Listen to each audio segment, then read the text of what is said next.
Without further ado, on to the heart of the event. Today is Venerable Nirodha's 80th birthday.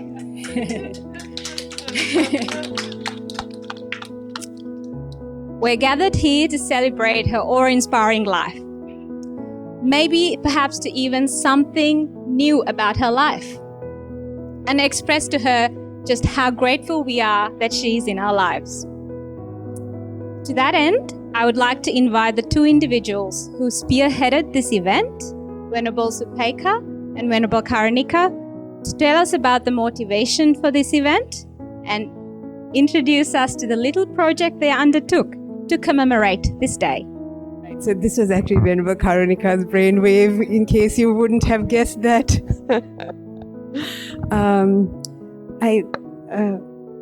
Well, you know, Venerable Nirodha, you've been a big part of our life.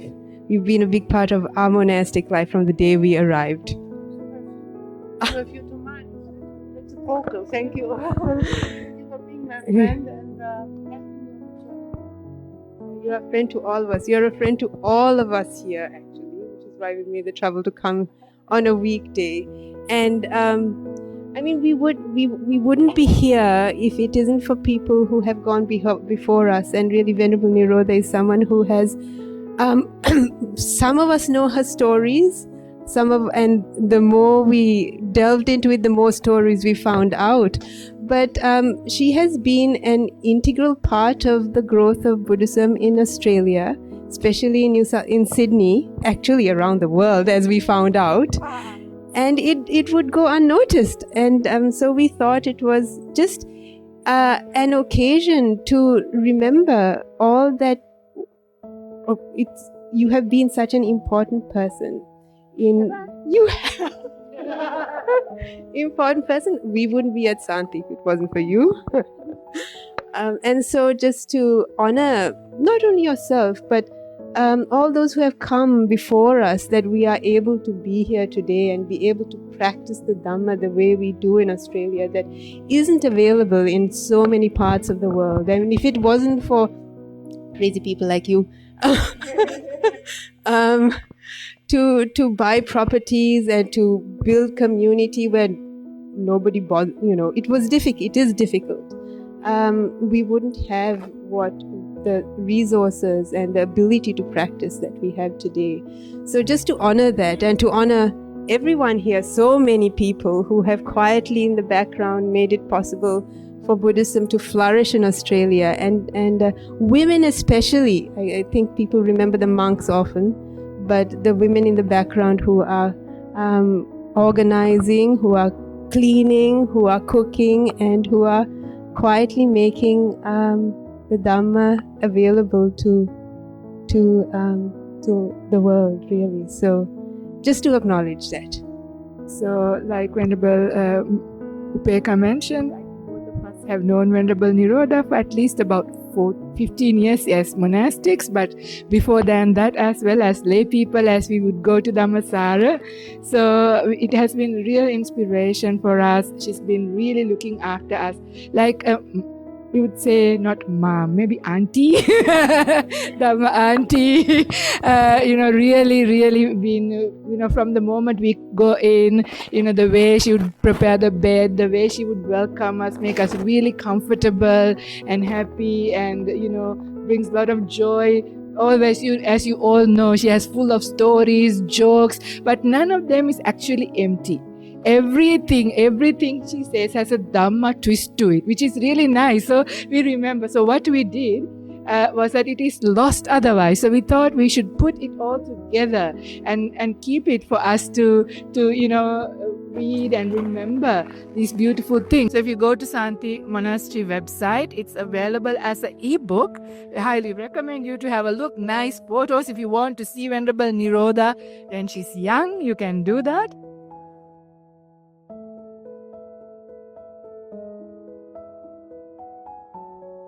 thank you so much, Venerable Nirodha, for being part of our life. For me, one of the best inspiration is how humble you are, and that has been a great inspiration for me. And the next one thing that is a really great example from you is your gratitude, your sense of gratitude for every little thing.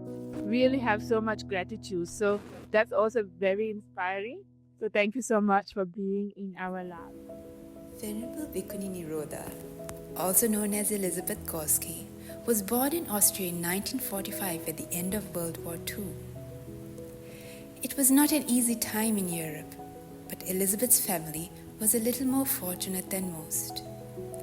Her father, for the sake of his young family, bought a house in the countryside where her mother would grow their own food.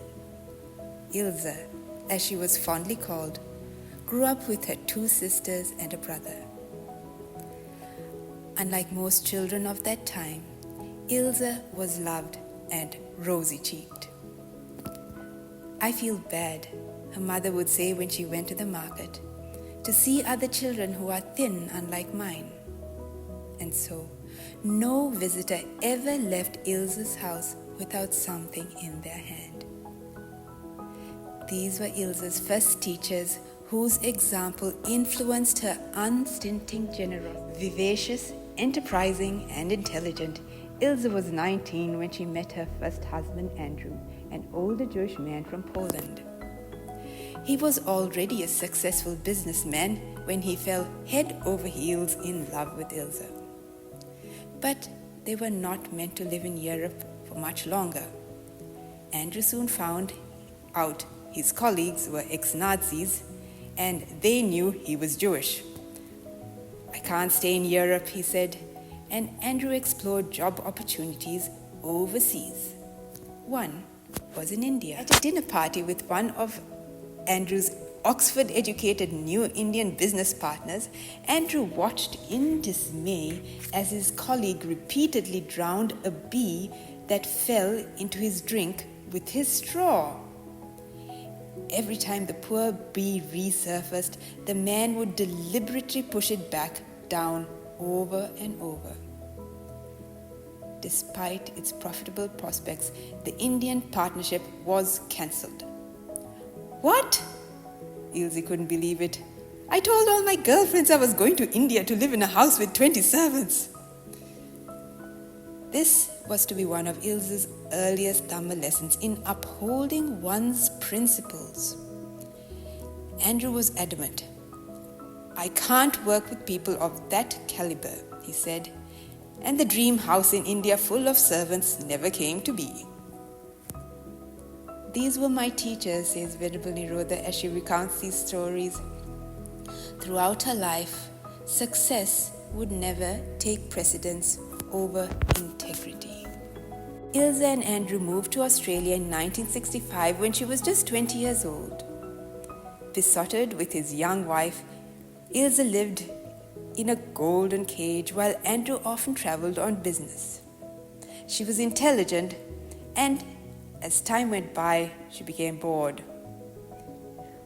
Once, in about 1974, when Andrew came back from one of his many business trips, he found that she had taken up a small job as a German-English interpreter. Her marriage to Andrew was coming to an end. Paul, the owner of the company she worked at, fell in love with Ilse. It was one of those extraordinary relationships that lasted until the day Paul died. Paul was one of Australia's richest businessmen who had made his money in the packaging industry. He liked to travel to business meetings with his lucky charm, Ilse, and it soon became apparent that she was a businesswoman in her own right. She would sit in at executive meetings, and despite her lack of formal education, she would surprise the room with her common sense solutions. Ilse also had a knack for making money. While playing tennis, they would talk about BHP shares not being worth their 10 cents, but I thought they were worth it and sold them for $10 each. Another strategy: I would buy the cheapest house in the best suburb. Ilse was a sharp businesswoman, and her own portfolio grew as she sold houses at many times the prices she had bought them at. They would travel first class on holidays, and there would always be a luxury car waiting for them on arrival. Life was fun and fast. Ilse loved to drive, speeding down the German autobahns in her Citroen sports car with the Maserati motor. You cannot imagine are the words she uses to describe it. One day, while she was on yet another health retreat, something changed. It was a dreary afternoon when she walked out of a room looking for entertainment. Should I play tennis or should I play bridge? As she considered the options over and over, she suddenly stopped and asked herself, do I really want to continue with this shallow way of life? Or do I want to find the truth? Along with the house at Darling Point, Ilse also had a small company title flat to herself. She had an unusual neighbor, Carol, who had worked for the Dutch underground during World War II. Carol had a sharp mind and had come to Buddhism through reading, analyzing, and comparing the teachings of every world religion. She found she could believe 80% of Buddhism, and so she had become a Buddhist. One evening, Carol invited Ilse to her apartment as her Indian teacher Anagarika Munindra, fondly known as Munindraji, was in town and was having an audience. When Bridge 2 was cancelled, she thought she might as well go down to her Dutch neighbor. She looked in her wardrobe for suitable attire amongst all the designer casual wear and found one simple white outfit. As she walked through the door of Carol's house, she noticed Munindraji, a fairy-like, unassuming Indian man in a white kurta. The room was filled with the kind of people Ilse rarely associated with. As Carol introduced Munindraji to Ilse, she looked around, wondering what on earth brought her there. Then, by means of a casual introduction, the famous Indian meditation master inquired, "And so, what do you do?" The presence of an exceptional person can impact a listener whose heart is ready to be opened. Ilse was thrown into confusion by the inquiry, thinking, "You don't ask a European lady that question. It's like asking for the size of your bank account or the size of your underpants." As she looked at Munindraji, his clear mind piercing through her facade, the world stopped. The answer came through the stillness. She replied, "Nothing. I am doing nothing with my life." It was a moment of realization. The clothes, playing tennis, holidaying the Riviera, her whole life, it was hollow and meaningless. She was doing nothing meaningful with her life. Ilse decided then and there that she must pursue this Buddhism, finding out that Munindraji would be teaching a retreat soon at a monastery not far from Sydney. She knew she had to go. Nestled deep inside Daruk National Park, the road to the monastery is no more than a winding, badly maintained fire trial. "Oh, you must be Elizabeth." She was greeted at the entrance by Ayakema. Carol had called, Ayakema later recounted. Carol said she had felt a little responsible. This crazy neighbor of hers wanted to come on the retreat. She had everything in life, and now she wants Buddhism too. She can't even spell the word Buddha. Ayakema asked Ilse to sit right in front of her during the retreat. Ilse had always had an indomitable spirit. If anyone said something could be done, not be done, she would respond, "I'll show you." But this time, something was different. She knew nothing about Buddhism. Yet, the Dhamma reveals itself to one with an empty mind. For the first time in her life, Ilse simply followed instructions. I sat for many hours, sometimes 2 or 3 in the morning. My mind was still and peaceful. I thought everyone was the same, but I was the only one in the hall. During those long meditations, I had profound insights. I could see how suffering was driven by greed and hatred. Something had shifted. When she returned to Sydney after 10 days, Paul was waiting her, standing by his Jaguar outside her apartment. He knew it too. Something had changed between them. "We're going on holiday tomorrow, to the Riviera." It was the only way he knew to bring her back to him. But she could not carry on as before. "No, Paul," she said, "I can't." The pleasure of an extravagant life she had enjoyed was gone. The holidays in Europe, the luxury cars, the elegant clothes and jewelry, the exclusive apartment at Darling Point with its housekeeper. It all seemed so empty. Ilse had tasted a happiness that was far more profound. On her journey into Buddhism, Ilse met, worked with, and supported many of the pioneers who took Buddhism to the West. She had the financial means to support and help establish some of the first Buddhist monasteries and organizations in the West, especially in Australia. Through her association with Wat Buddha Dhamma, she became a close supporter of Ayya Khema, traveling with her to Sri Lanka and Europe as she taught and established centers in various countries. She was involved in organizing retreats for Bhante Gunaratana, lovingly known as Bhante Ji, Joseph Goldstein, and many other Buddhist lay teachers when they came to Australia for the first time. She traveled to America, hiring a car and driving 4,842 kilometers from San Francisco to Massachusetts, and made substantial donations towards the building of Bhavana Society. She supported Dhammaruwan as a young boy and was later the main donor towards his retreat center in Sri Lanka. She purchased and incorporated Chitta Bhavana Society, which was later to become Santi Forest Monastery in Bandanoon. And if that was not enough, she purchased another property in the same town, which would become Sunyataram Forest Monastery. In the 1990s and early 2000s, when Ajahn Brahm was in full swing, building a monks' monastery, a nuns' monastery, and a retreat center, and a city center for the Buddhist Society of Western Australia, she made large donations amounting probably to over $1 million. These are some of the main organizations she has supported, but there are many more individuals and institutions who have benefited from her time and generosity, many of whose names will be lost in the annals of time. Ilse's real legacy, however, is the many monks, nuns, and retreatants who have come to these monasteries and centers to learn and grow in the Buddha's teachings, a remarkable benefit that continues to be felt to this present day, perhaps more strongly now than ever before. Her generosity was not limited to just donations of funds and goods.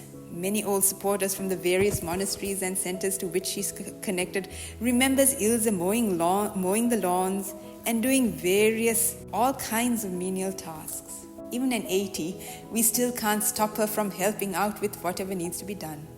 Her humility and enthusiasm to help out is always an inspiration. The accounts on the pages to follow are just a handful from Ilse's rich and remarkable life as a pioneer of Buddhism in the West. On one of Elizabeth's visits to Sri Lanka with Ayya Khema, she noticed that there were monasteries for Western monks but none for women. On one such occasion, while they were traveling to the south of the island, Ilse saw a sandy island close to Ambalangoda. "There's your nun's hermitage," said Ilse while pointing at a secluded oasis. Ayya Khema accepted the proposal, with Ilse providing the funds for the project. The island was to become Parapudua Nuns' Hermitage, where many women, including Ajahn Vayama, who later started Dhammasara Monastery, the first nuns' monastery in Australia, began their monastic lives. As a group of meditating friends gathered in a dedicated meditation flat that Ilse had bought, the idea was born for a place in the countryside where they could practice away from the hustle of city life.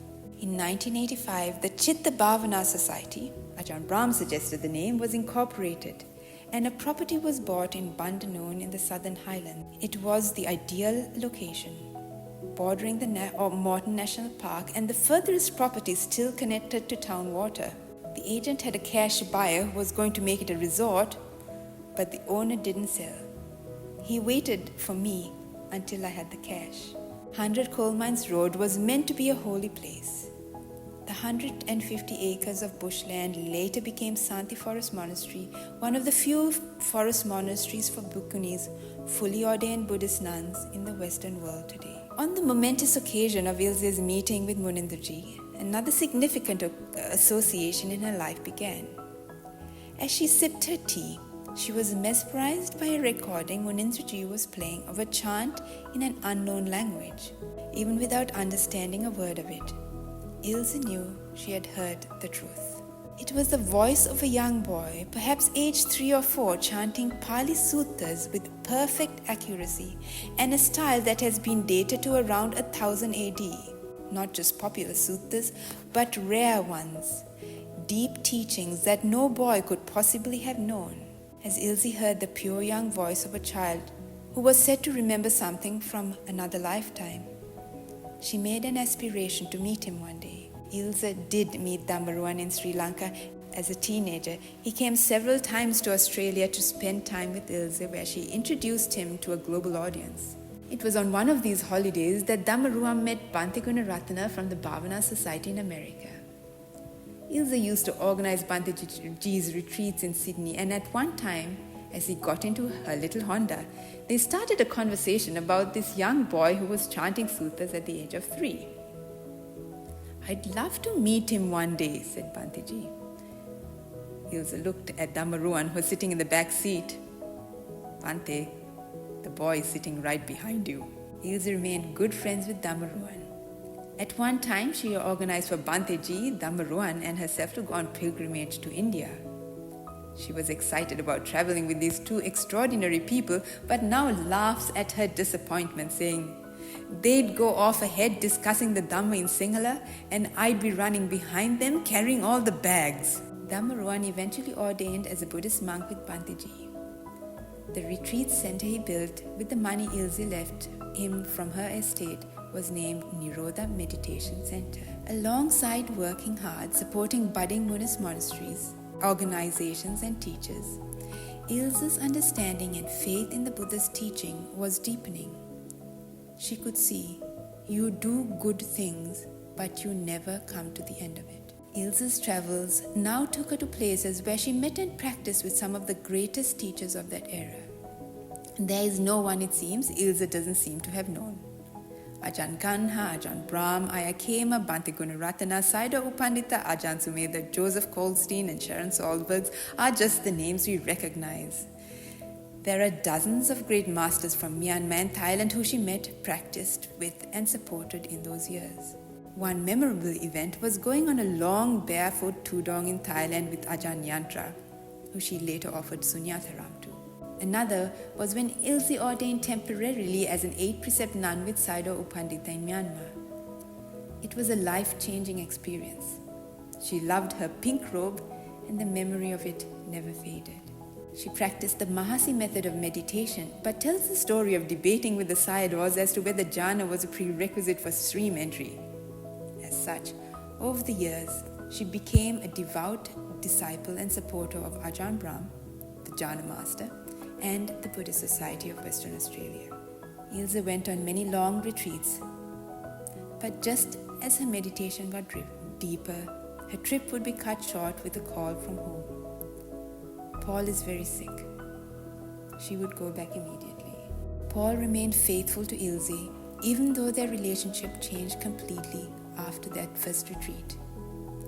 Their integrity and incredible generosity kept them together as partners. Neither of them made their money on businesses that would harm living creatures. Don't tell me about it, Paul said, even at the idea of selling knives. They both donated unstintingly, often large sums of money to a variety of causes. Paul never seemed interested in Buddhism, but Ilse would keep Dhamma literature on a shelf nearby, saying, "Don't touch my books." It was a cunning plan, and of course he read them. She was on a retreat when she received a call. Paul was dying. She returned to Sydney and was by his side as he took his last breath. With it were his affirming last words, "You're right what you are doing." In 2003, Ilse became the first ever Anagarika to ordain at Dhammasara Nuns Monastery, the first monastery in Australia fully dedicated to women. It was shortly after Paul passed away. She disposed of all her assets, including her inheritance from Paul. Millions of dollars have gone into building Buddhist monasteries and retreat centers, benefiting thousands of monks, nuns, and retreatants all over the world. Her contribution to Buddhism around the world, but especially as a fledgling religion in Australia, has been outstanding. She would recall her late partner's words. It is better to give with a warm hand than a cold one.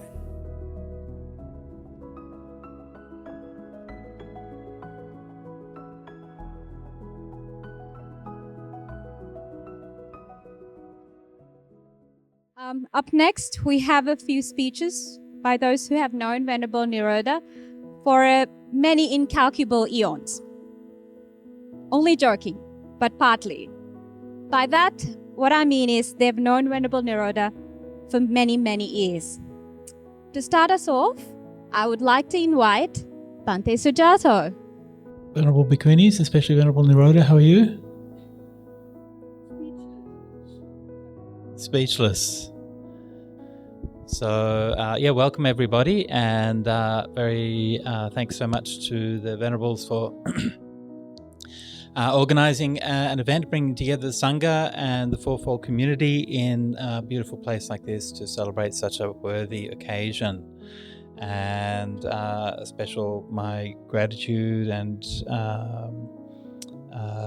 just awe goes to Venerable Nirodha for all that she has done to support and make possible Buddhism in Australia, and especially in the Sydney region. And we have all benefited so much from what she has done and what she has given in ways that are often unrecognised or unknown. I remember once Jalkun Samai commented about Venerable Nirodha. He said she's so generous that she gave away all of her money and all of her wealth. He said, but that's not real generosity. Real generosity is to give away your mind and body to the Buddha Dhamma, which is what she's also done as well. So that's the real generosity that she's practiced. So I might just say a few words about my own experience at Santi Monastery. And Venerable, as was related in that talk, then Venerable Nirodha had started it out in 1985 as a retreat centre, and I ended up there in 2002 or 2003 or something like that. And at that time it was kind of very quiet, and we started to decide to run it as a monastery. And I was obviously very, as a monk, very young and very incompetent and completely unqualified to do anything like that. But we blundered along somehow and made a monastery out of it. And obviously, I think most of you have been there to Santi and know what an astonishing place it is, an astonishing physical location. And what was said in the dialogue there about the fact that it was meant to be a sacred space, I think is something that's very true. And it has the perfect qualities of a monastery, that it's not too far from the village, not too close. And almost if you look in the suttas where it talks about all the suitable places for meditation, then it has a list of all the places that you should go to meditate. It says to a Rukhamulagato, to the root of a tree. So Santi Monastery has plenty of trees to sit at the roots at, and an empty place, an empty hut. We have those empty huts. A mountain cave. So we have mountain caves. We have, what are the other ones? A charnel ground. So there's a cemetery nearby in the village, so we can sit there at the cemetery. A heap of straw. So sometimes we've also had heaps of straw there as well for doing things. So almost every one of the places that is possible to meditate, or the Buddha recommended to meditate, can be found at Santi Forest Monastery. And so when I started out there, one of the things which as monastics that we need to be careful of is because our places are donated by the generosity of the lay people. So we don't have any money, and so we can't buy our own places, but we depend on the support of the lay people. Now in this case, because this was donated by Elizabeth / Venerable Nirodha, so she ordained as Venerable Nirodha later on, So in my mind, one of the things I had to be careful of was to say, well, how are we to develop this place in a way that's going to honor the wishes of the donor? And because sometimes, if we don't honor those wishes, then that's not good from our side. But also it can be the case sometimes that donors will offer a piece of land, and then sometimes, I don't know, sometimes offering is not quite as offered as you might think. Like so sometimes people offer things, but then there's still some strings attached in terms of what you're actually going to be doing at the monastery. And so they might be offering helpful suggestions or these kinds of things. And so that was something that I was cautious of when I first started at Santi Monastery. And as I got to know Elizabeth and then Venerable Nirodha, then I realized that how much of an issue that was not, to be very clear, that she offered us the most humble support. And the only response that I ever got from her was of support and encouragement for what we're doing. And she was very self-effacing, actually, and never put herself forward as for what was happening or what was going on there or anything like that. So as I stayed on, we had the land there, the property there. We also had some funds that were donated by Elizabeth, and that's what really got us going for Santi Forest Monastery. And as I learned about how to build a monastery, I learned how to do carpentry and all of these kinds of skills. And we undertook various projects, including renovating and building up the whole main house and making our famous big cave, which was a very fun project that we did. That took a long time and a lot of money, a lot of donations. And through those, one of the things that we realized, or that we established, was a broader support through the Sydney community. And most of the funds for the development of Santi Forest Monastery came from the Sydney community, from the Sydney Vietnamese community, the Sri Lankan community, and just the local community generally. And that was something that was really heartening for me to see, that we were able to actually do that and to establish a community based on the local support. If a monastery is established with support from overseas, that's understandable, especially in the beginning. But if it's only support from overseas, then it's not good for the long-term health of the community and the long-term development of the community. So that was something that was really important for me to see, that we developed and evolved. And as time went on, we also started to have Bhikkhunis there. And so we originally had some different Bhikkhunis, different nuns and different Bhikkhunis would come and stay there from time to time. And we were lucky that we had a place that was big enough to accommodate the different communities. As time went on, then we had the Bhikkhuni ordination in Perth. And so that was originally proposed by Ajahn Wayama together with Ajahn Brahm to take Bhikkhuni ordination and to found the Theravada or forest tradition Bhikkhuni lineage in Australia. And to be clear, of course, there were already Bhikkhunis in Australia from the Vietnamese tradition, Chinese tradition, Korean tradition, and so on. But this was the first time that there'd been Bhikkhunis in the Theravada tradition, especially in the Theravada forest tradition. And so at that time, there were 4 candidates who wanted to ordain as Bhikkhunis, and with Ajahn Wayama and Venerable Nirodha as the senior candidates. And of course, we went over and supported the Sangha with the local Bodhinyana Sangha of Bhikkhus, as well as an international community of Bhikkhunis who had come to help perform the ceremony led by Ayya Tataloka. And so we performed the Bhikkhuni ordination there in Perth. And that, of course, was a major upheaval. And for those of you, some of you were around at that time, and you'll remember all of the drama that accompanied that. And there was a lot of drama. And it was very, on the one hand, very inspiring, but also very stressful. I'm not going to go and recount all of the things that happened. I will, however, recount something that our wonderful Tam Ngan told me at the time. Tam Ngan told me Bhante, don't worry, if they kill you, you can just get reborn and do it again next time.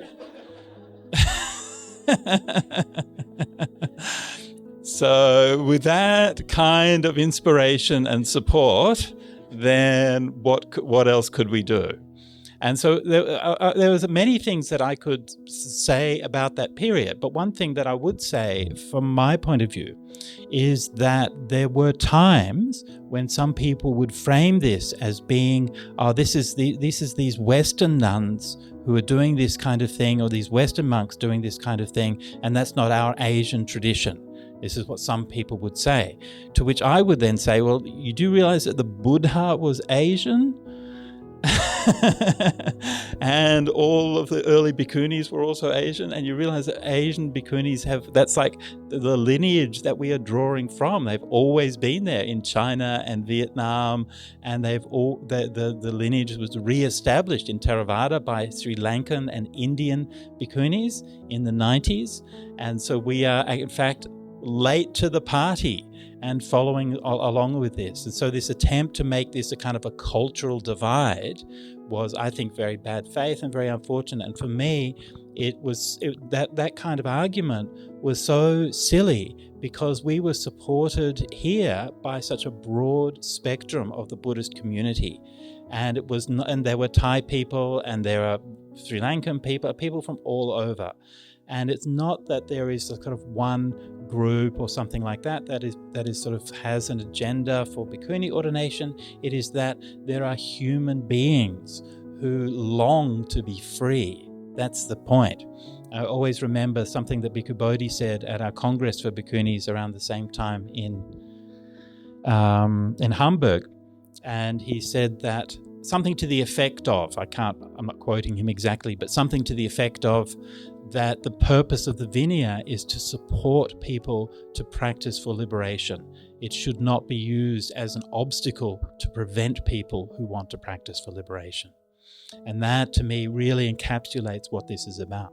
So we have been able to support the establishment of the Bhikkhuni Sangha. And as we can see now in Sydney, we have various places where the bhikkhunis can stay, as well as Santi Monastery, also Lamia, and other places as well. Venerable Sudhira has been staying in Sydney for a long time. And is she here today? No. And in Melbourne and in Perth and in Adelaide, we also have places for bhikkhunis to stay as well. So we have much further to go. Come back, Venerable, from Europe, and I'm happy to report that there are many new places for bhikkhunis in Europe as well. More opportunities for women who want to ordain and who want to become bhikkhunis. So I think this is a legacy that we can all be proud of, and which we have done together as a Buddhist community. And many of the people here were there at that time and have been part of it, and many others have supported that from that time until today. I'm going to wrap up very quickly, but I'm just going to say one more point about the practice of generosity.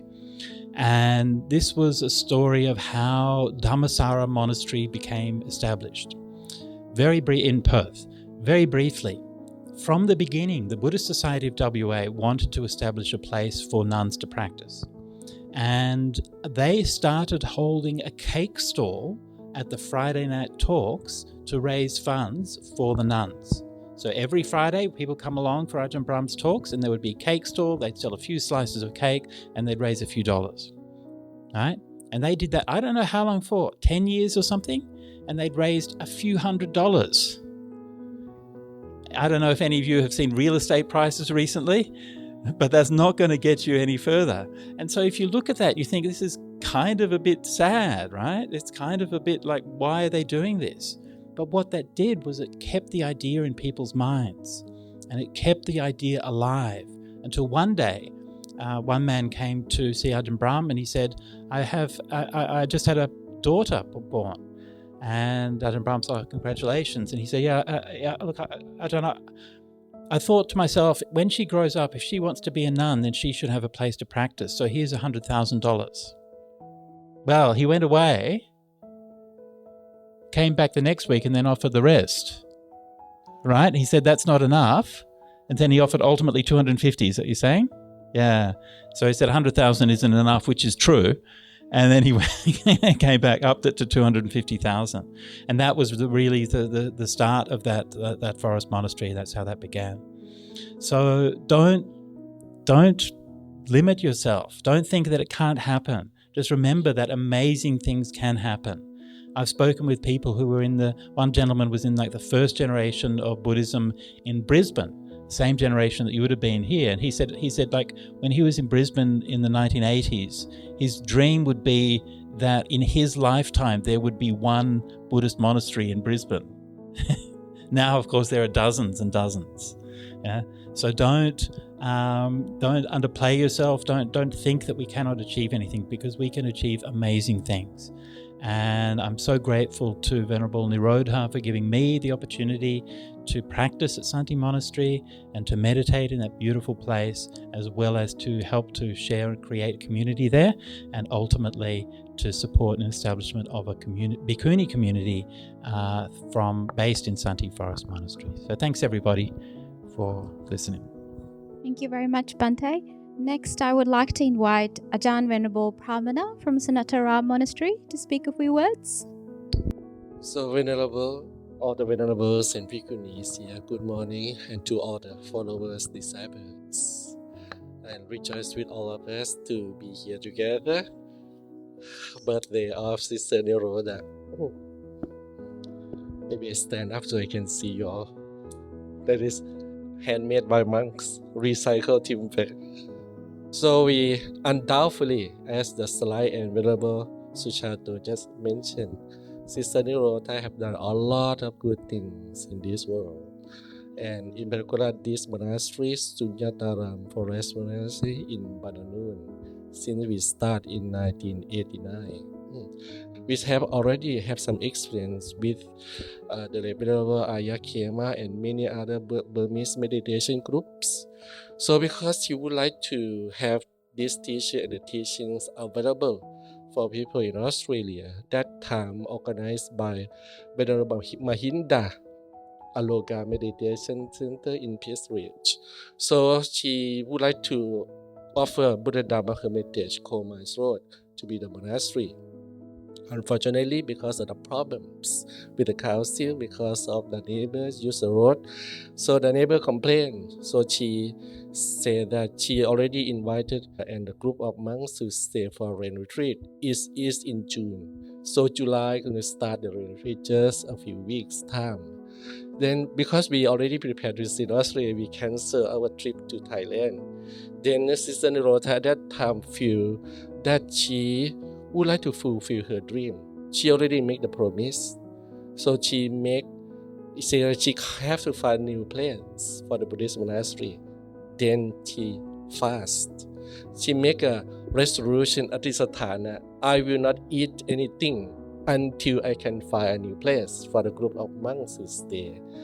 That is her parami, Adhisatthana parami, not only ordinary parami. So her strong mind, resolution, make her wish come true. Supported by the local friends, Colin McFedrin, who passed away years ago, found this place in Truth Road to start the monastery. So we moved there and start everything. Only a few years ago, the Sister Nirodha came to visit after 30 years.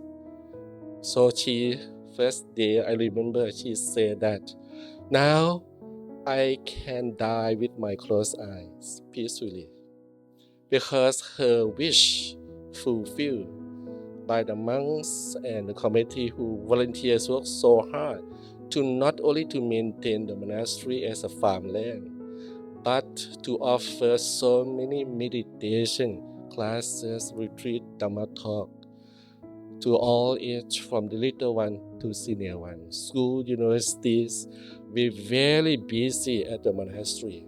So Sister Nirodha have saved hundreds, thousands of millions of lives by the Dhamma. Her dream fulfilled by these hard-working uncles, aunties, boys and girls as a volunteer in the monastery in Sunyataram. Kim is one of the volunteers who have been working so hard in the past 30 years without any condition. So eventually the news came to Sister Nirodha. So she decided to come back and visit. Since then, I think that you feel really happy, delighted, that we work so hard to fulfill your dream. So your metta, your loving kindness, compassion, we keep on going.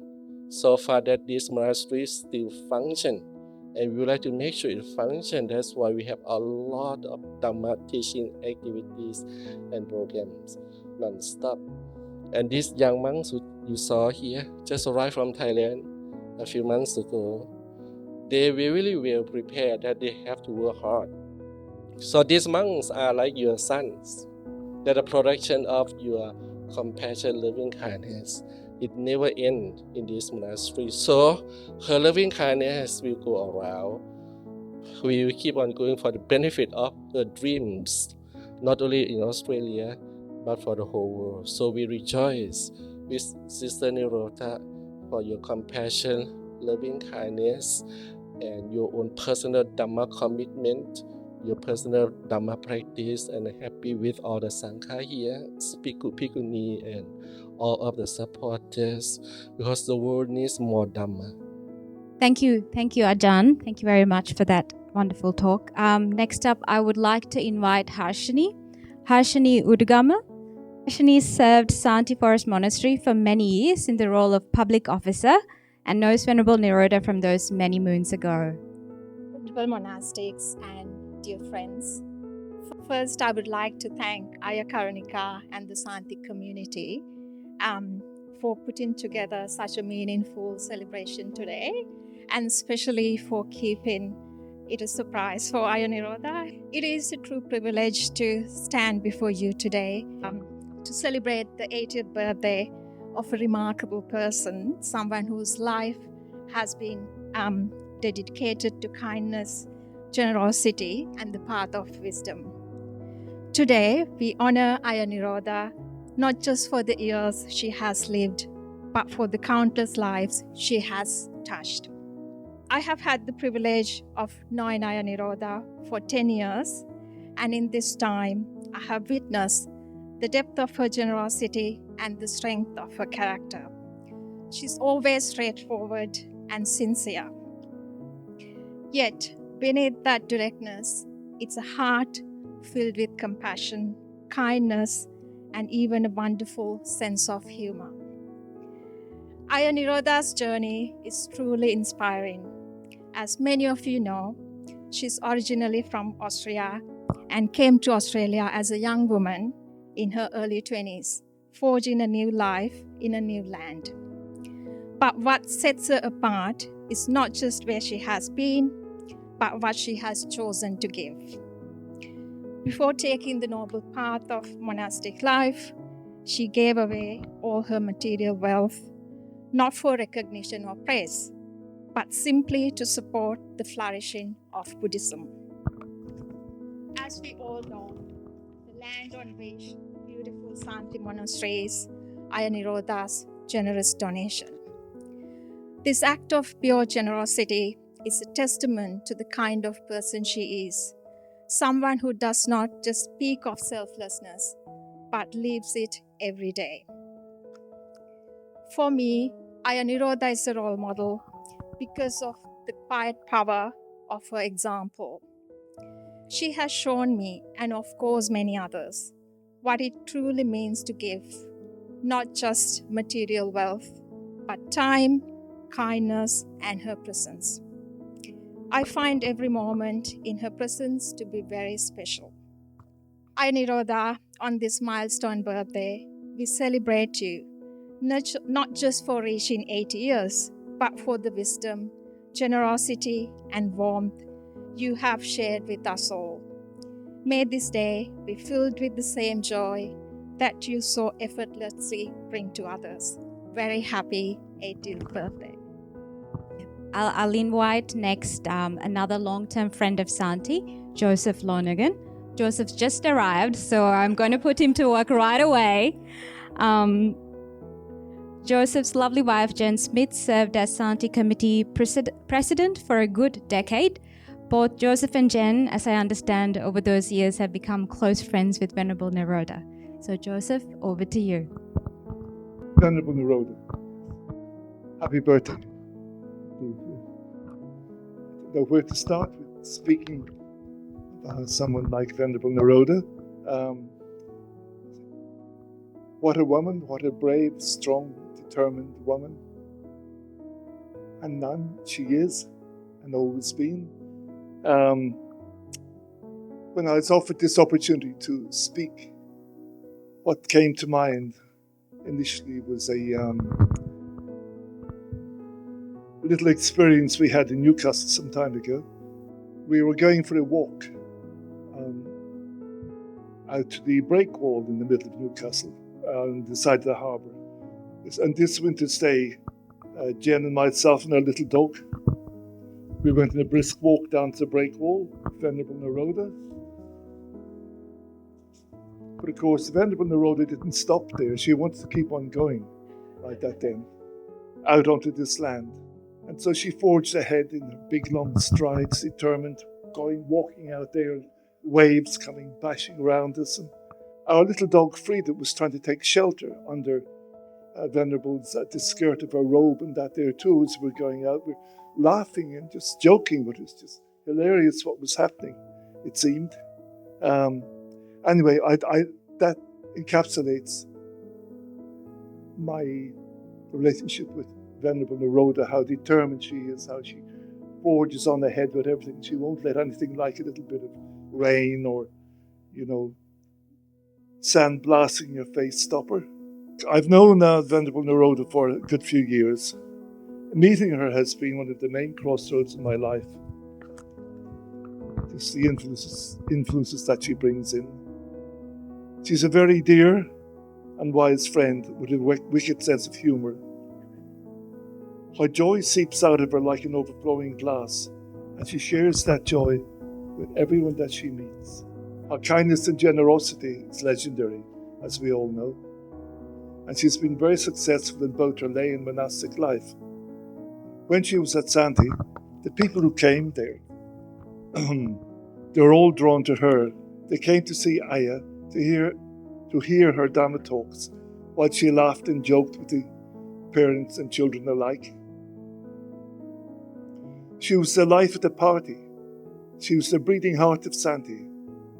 And they were golden years of joy and friendship, despite the struggles.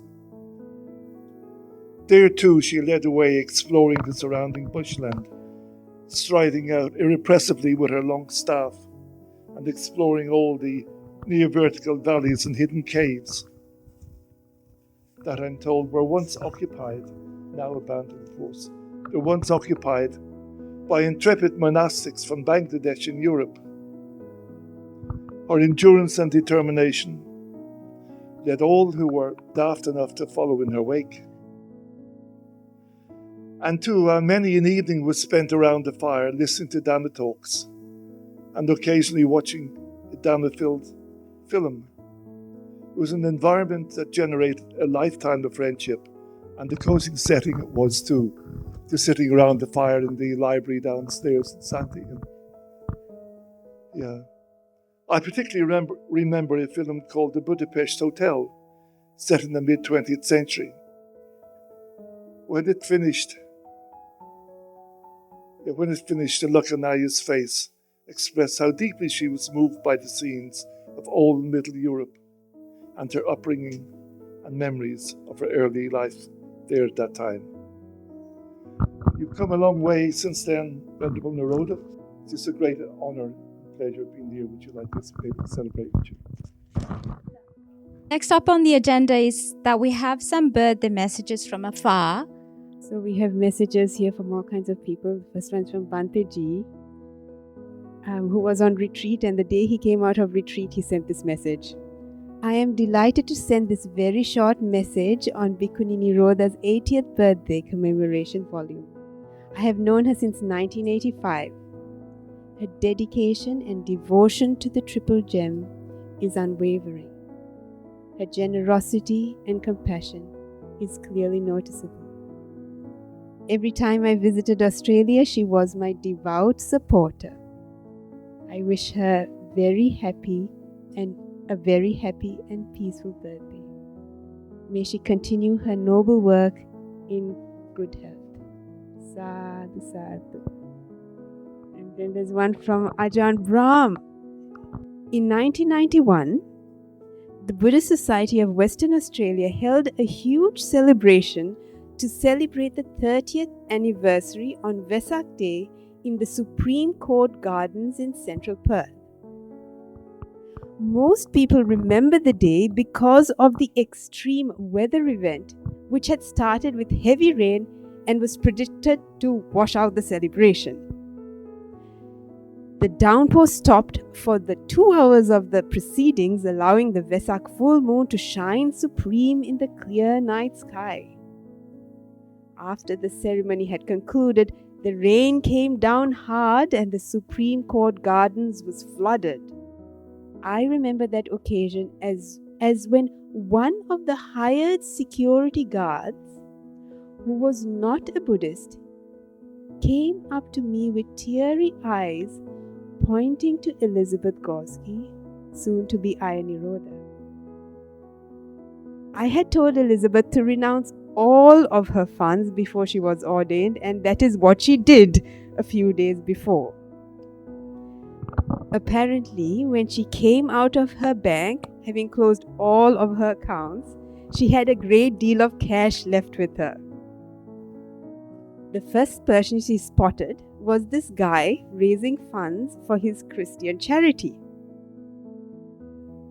Elizabeth gave the whole lot of cash to him, not asking for a receipt or anything. It was by far the largest amount of money he had ever collected for the charity that he was fundraising for. The security guard recognized her at the ceremony. He told me that he was so inspired that he had come to see me and have a good cry. That is when I began to fully appreciate Ayya Nirodha's unconditional acts of kindness and generosity. She knew how to let go and practiced it so well. Later, she was one of the heroic first 4 Bhikkhunis that requested and were given full ordination here in Australia. Her 80th birthday deserves a special celebration. Mega Metta Ajahn Brahm. Okay, so last but not least, I would like to invite the guest of honor to speak a few words. And after this, we'll cut the cake that's been sitting pretty there all this time. First of all, I'm quite overwhelmed. I'm really being tricked into coming here. I didn't know what's happening. I'm very grateful for our friendship and our time together. We all have many stories to tell, and it's not a matter of how much you have. It's what, if you have $10 and you give $5, it's the same thing as if you have $1 million and give 500. So let's keep it in perspective. It's not how much I have done. I have tried to do my reasonable best. Sometimes I have failed a little bit, come short. But for all of you, not to be blinded by how much somebody is doing monetarily. To do your best according to your circumstances, And I think that is one of the messages which has guided my life. And I'm very grateful to all of you, because I had also a very rich Jewish boyfriend, and and he gave a lot of money away and so on and so on. And I said to him in the early days, I said, why do you do all that? He said, what good is it to sit on a mountain of gold and have nobody to give it to? So you also have to be grateful to people who are receiving it. That's the interaction what we are doing constantly, giving and taking, giving and taking. So I don't think that I had any special, I don't think I'm special. I don't think I had a special life. I just did the best of my given circumstances, And I think I want to die, not what I haven't done, not should have done, but I try to reasonably do my best. And I think that is one of the messages of Buddhism. We do your best according to your circumstances. Don't compare yourself to this or that or the other. Do what you can, and at the end of the day, that you can actually look in the mirror and not be ashamed. And especially in days nowadays, it's very important to step back. You don't have to dance at every party. You don't have to be everywhere. Just look for your own liberation. Look for your liberation. At least we are, and even the Buddha said that a true friend is the whole of the holy life. And I'm very grateful to my friends or my companions in the holy life, plus also all of you. Because without you, I wouldn't be able to be sitting here and do what I am, and your support. It's not only so sick and thin. Sometimes we hear all the in lay life, what can happen in lay life, and it reminds me my own extraordinary past, the up and down of Europe. Long stories to tell, but so here we are here, always ready to listen, but also look at our life in regard to the Four Noble Truths, because you cannot get anything better, and we have to be very grateful to use this time in friendship. And as long as there's reasonable peace in Australia, let's strive on harder, because we don't know what tomorrow will bring. You can see there's all sorts of news in the world. We all have come a long way, World War II and all the rest of it. But the future is ever so more uncertain. So please, I thank you for your friendship, for your care, and encourage you to use the rest of your life, as a long or short, to the best of your ability, because we don't know what comes tomorrow. And at the end of the day, we can say, at least I have tried, at least we have tried. And we are lucky to have come to Buddhism and being able to practice Buddhism here in Australia with so many wonderful teachers and friends and opportunities. So I thank you very much. I'm very deeply moved by lots of things, and may it all be a very special gathering for all of us to do the best. I'm 80 now. I can die anytime, Any of you can die anytime. But as a reminder, what friendship and the teachings of the Buddha, what it has meant and brought to us in our life. When I came, I was quite wealthy long ago, because I was, playing bridge with rich people and all that, and I couldn't be bothered to buy little shares. I could be bothered, and I made a lot of money, yes? So then later on, when I started to become Buddhist and gave 6 away, my eastern suburb, Sydney eastern suburb friends, they felt threatened by me, by what I'm doing, and they thought I have a mental problem. And they said, because of course they were generous, but what I did was quite unheard of, yes, for no reason what they could see. So they asked me, would I mind going to a psychiatrist, because they thought I'm mentally, I had mental blackmail or something. I said no. So of course I was being introduced and taken to one of the top Jewish psychiatrists of Macquarie Street, yes. And the first thing he looked at me and said, "Who did that to you?" I said, "The Buddha." But the funny thing is, as you know, I'm not really educated, but I could hold all the questions, all the things I could hold from my own Dhamma practice and from my own understanding. And the funny thing is that years later on, I saw this famous psychiatrist in Buddhist function. Yes, because you can see Buddhism, it can answer all the questions.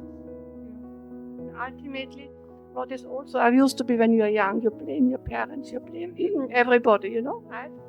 But I had to learn and to accept that we can't blame anybody. You can only rectify things yourself. That makes you a different person. I'm at peace with everything now, So please, thank you very much for this most unexpected and very special event. And I hope again to bring the Buddhist community together. And my last comment would be, make the best of your reminding time for all of us. Not necessarily age, but politically, and we don't know. Yes, climate-wise, we do not know. I think the easygoing times are over for all of us. So we have to be prepared, like a good Boy Scout. Be prepared. Bring your things in order. Be grateful to the friends you have, and see what is essential in life, where you want to be and where you want to go. So I thank you very much. I'm very deeply touched. Thank you very, very much, and I hope that we meet again. Thank you, Venerable. We'd like to now ask you to do the honors of cutting your birthday cake.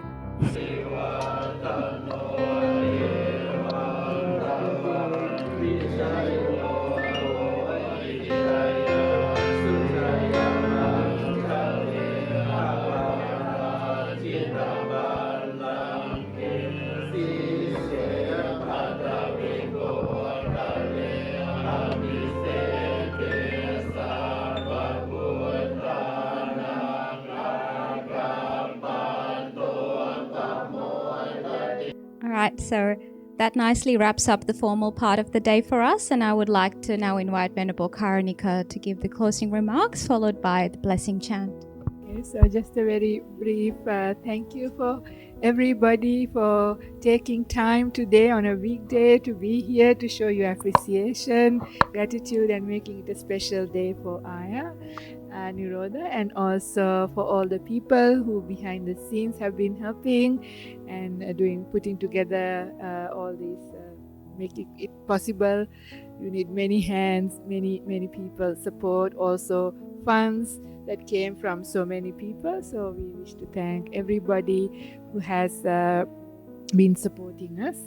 And now we would like to invite the Sangha to give a blessing chant. Yatha varivaha pura paripurenti sagaram evameva ito dinang petanam upakapati echidang patidang tumhang kipameva samijhatu sabbe purentu sangapa Chandu parnaraso yata manijotiraso yata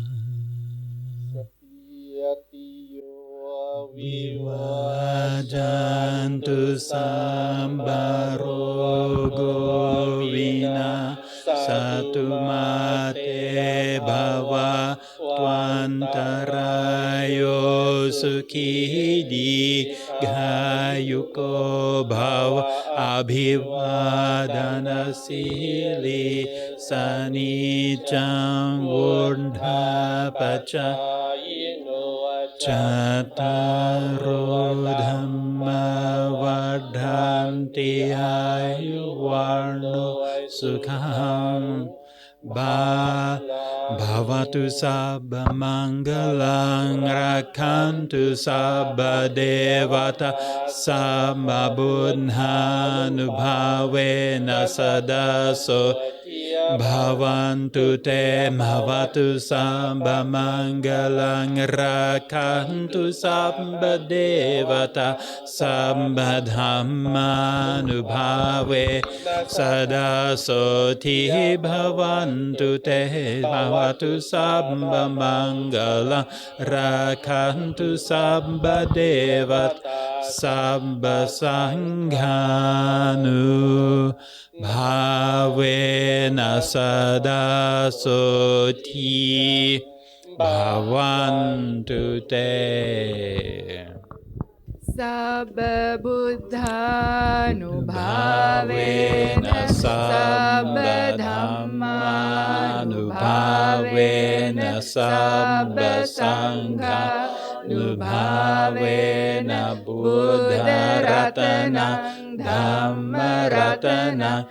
Sangha ratana Tirnang ratana Nanganubhave Nachaturasiti sahasa kandham kandha Nubhave Napitakataya Nubhave Najina savaka Nubhave Nasabe Saitoto Sabe Vedaya Sabe Te Antaraya Sabe Te Dunsawa Sabe Te Dunimi ตาเบเตอวมังกลาวินาสันตุอายุวัฏโกธนวัฏโกสิริวัฏ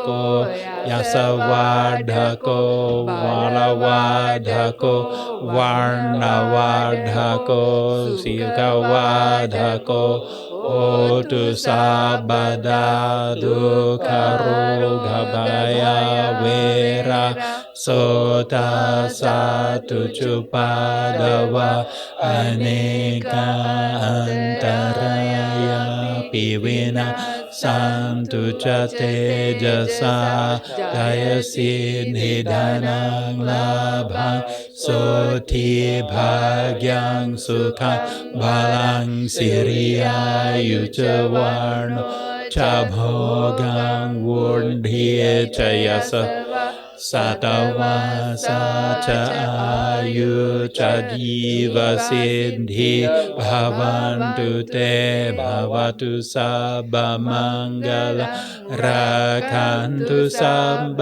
เดวะสัมมาบุญญาณุภาเวนัสสะโสทิภาวันตุเตภาวตุสัพพมังกลังราคันตุสัพพเดวตาสัมปธัมมานุภาเอนะสดาโสทิภาวันตุเตภาวตุสัพพมังกลังราคันตุสัพพเดวตาสัมปสังฆานุสดาโสทิภาวันตุเต